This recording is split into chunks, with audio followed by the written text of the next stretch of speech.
Hello everybody, I have another gaming budget computer video for you guys today. Now what makes this one special is that on my channel, I like to show you guys what you can do on a budget using older hardware on modern games. But in this video, I wanted to show you guys what you can get on the used market with newer parts but still staying in a budget price range. Now, why would you buy these newer parts if you can still get pretty solid performance out of the older ones I've shown? Well, newer parts actually allow for better upgrade paths as well as better performance. So I actually got this computer through OfferUp, which is a resource I love to use to help me find the best local deals. The LED lighting caught my eye and the guy was asking $400 for it, but I was able to negotiate it down to $300. Now, when I met up for the guy with the deal, he actually explained to me that all of these parts in this computer are brand new. Well, you might be thinking, Chris, what could have stopped this guy from lying to you about this computer being all brand new parts? Well, upon my personal inspection of everything in this computer,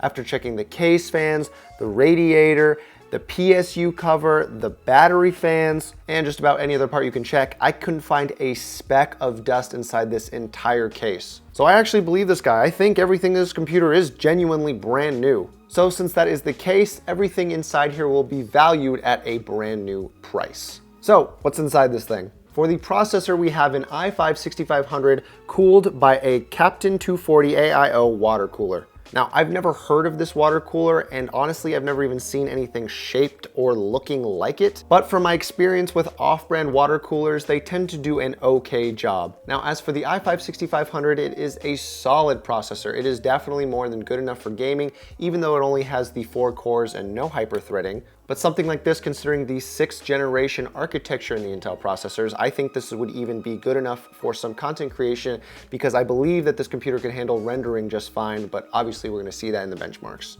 As for the motherboard, we have an Asus Z170 Sabertooth. I've never worked with this motherboard in the past, but I can say one thing for sure that I absolutely love it. From the white camo paint job to the 3 PCIe 16 Express slots and the M.2 SSD slot, I can say that this thing is definitely something I would use for a personal build if I was ever gonna build something around a 6th or 7th generation Intel processor. As for the RAM, we have every budget builder's DDR4 RAM of choice, and that is the very unimpressive looking Samsung 2400 8GB stick.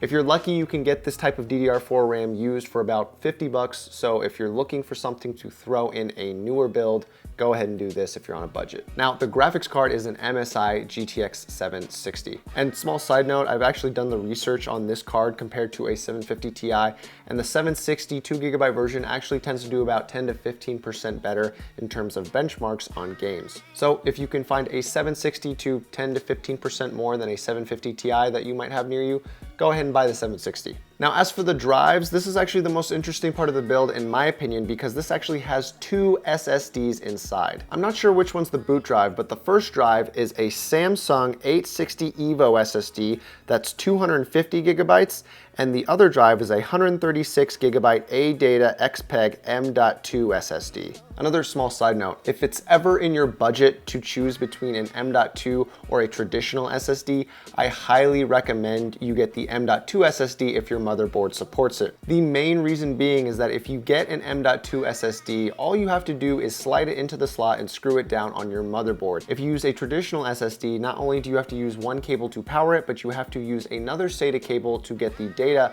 from that SSD into the motherboard. Overall, your build will look a lot cleaner if you can use and afford an M.2 SSD. Now, the power supply is interesting too because I've never heard of this one either. It is an FSP Hyper M85 Plus 550 watt power supply. This power supply is actually bronze rated, and that's the only reason I haven't taken this thing out of here already. For those of you who aren't familiar with computer building, you never want to have a cheap or unknown power supply in your rig. If something goes wrong with your power supply, it can literally take all of the other components with it if it fries. And finally, the case. This case is a DIYPC Model X RGB Black. I've never worked with this case before, but I can tell you one thing, and that I absolutely love it. DIYPC is typically known to be your budget build, cheap, nice looking computer, but you could tell when you order it's usually actually pretty flimsy, and the material seems pretty weak and easily dentable. However, this case actually feels like it's made of quality material, and on top of that, I love the fact that this thing comes with a PSU cover because it actually adds to how clean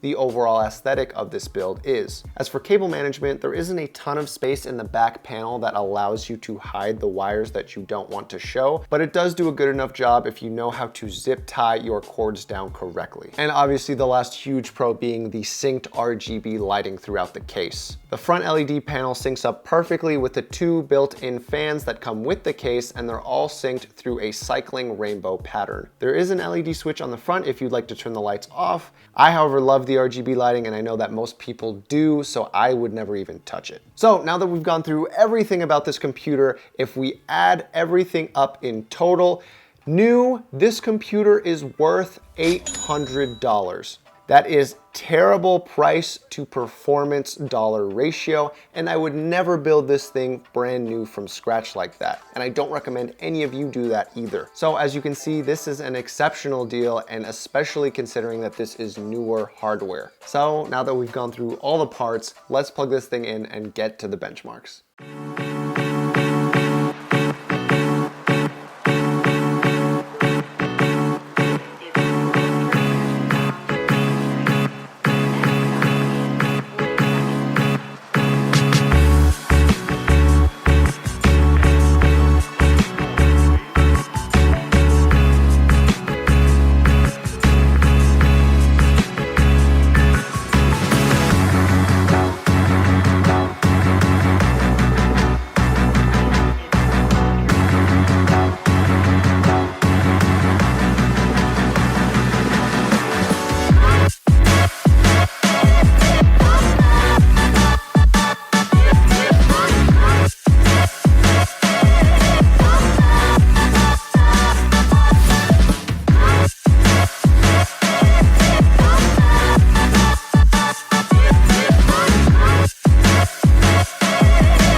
I really hope none of you guys care about the gameplay. I played so bad at the benchmarks this time around. Anyway, so let's get to the question that really matters. At the end of the day, is this computer worth $300? And the answer is, yeah. Obviously on this channel, this isn't the craziest dollar to performance ratio we've ever seen, but there are still a couple of reasons why I think that this computer is worth $300. First of all, in terms of the gameplay, this computer actually was pretty decent. This computer right now would line up at about the same performance of something you would get from like iBuyPower or Sabertooth for a $500 pre-built that they sell. So right off the bat, we got a $200 better deal than we would have if we just went and bought something in a store. Second of all, this computer actually has really insane upgradability. If this motherboard is flashed to the correct BIOS, it can actually support a 7700K, which is pretty insane considering we're using an i5-6000 right now. As far as the graphics card goes, obviously if you wanted to retain somewhat of your budget that you have right now, you could sell the 760 for about probably $80, $90 and use that money to get a better card, because right now the main thing that is holding this computer back is the graphics card, which I really did have some concerns about because in the Unigine Heaven benchmarks, it did peak at about 98 degrees Celsius, which I've mentioned before, I don't ever like having a graphics card at anywhere near that temperature. That said, I actually didn't see any performance drops even though the graphics card was getting that hot, so I guess it's up to you to make the judgment call on if that's okay or not. As far as the aesthetic of this PC, this is better than anything you will probably ever see for $300. I love the RGB lighting. The glass plate on the side is actually not that flimsy tempered glass that you get with most budget cases. It's actually feeling like a solid piece of glass.